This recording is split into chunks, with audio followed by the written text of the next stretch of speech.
All right. So I got curious about something. I saw this. So there's this guy named Mark Manson. Mark Manson has this book called The Subtle Art of Not Giving a Fuck. Then he created a couple spinoffs from it.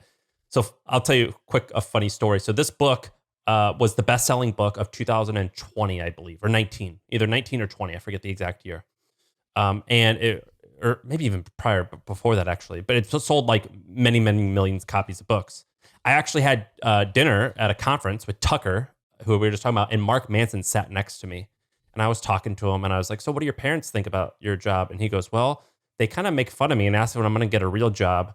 They don't really know what I do. They just think I play on the computer all day and I play video games all day. They don't truly understand like what I'm doing." But they kind of understood it this year when they released a report for New York Times saying I sold more books than Hillary Clinton. So that's when they kind of understood what I do.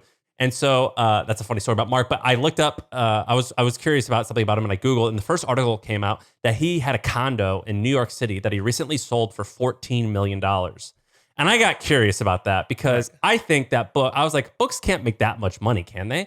And Atomic Habits this year sold, or so far has sold around 5 million books in total. And this year, Atomic Habits was the best-selling book on Amazon in 2020 or 2021. And I was curious about how much bookmakers, authors make. So I have a friend. I can't talk about his name, but he sold 30,000 copies of a book that was published on a major publisher. And I'm going to explain to you how much money he made. By the way, and that 30,000, that's a ton. That's like in the top 1 percentile, I think, of books. This book is in bookstores and it's probably in the airport and things like that. So they didn't have a book before. They were given a $250,000 advance, which is basically just like, here's $250, go spend a year and go write the book. Off that 30,000 in books, they have not made a cent in royalty or licensing fees. And he told me that when he was looking at the contract, he doesn't even entirely understand when he's going to get paid past that amount. And he only gets paid like pennies on the dollar for every like $14 book sold. Right. And he said, he goes, basically, I get paid. They spent a certain amount of money to help me make this book, and they get paid once it surpasses that amount.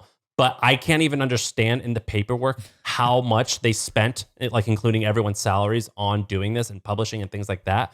But I have made, he said, an additional $400,000 this year on selling other stuff like courses and coaching and consulting, which wouldn't have happened which happened because of the book. But basically on 30,000 copies sold, he has not made a cent other than the $250.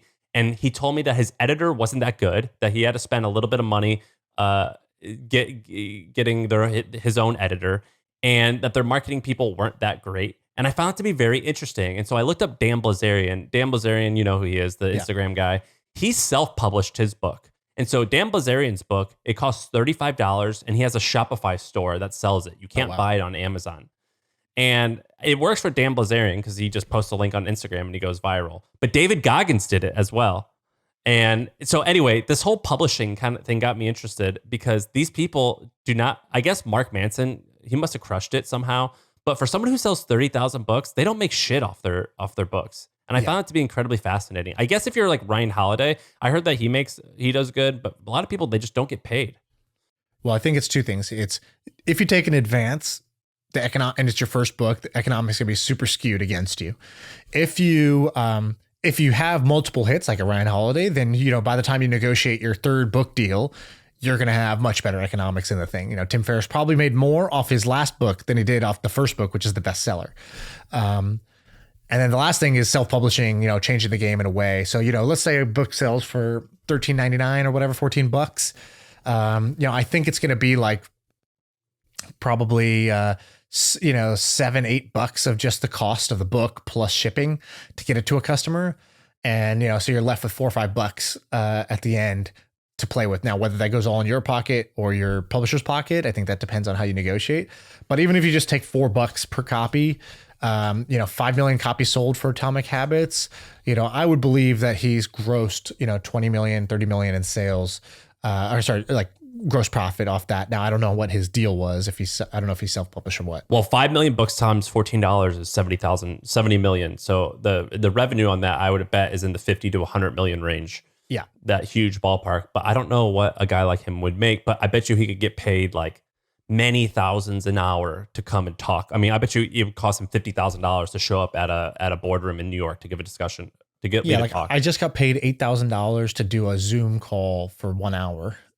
Really? To give a talk. And so that means that somebody who's, the author of Atomic Habits is definitely commanding, 25, 50K per That's talk. crazy. And now That's maybe crazy. it's digital. That's crazy. So anyway, I thought this was interesting, and it shocked me writing a book because you're going through this. I know you're thinking about going through. I don't know how far you are. Yeah. I basically paid to write the book, and now I got to write the book this year. So that'll happen. And so yeah, I would predict that you don't make money directly off of it, but I imagine there will be money made in some ways. Yeah, I think a book is a pretty horrible way to make money. So I'm just doing it for fun.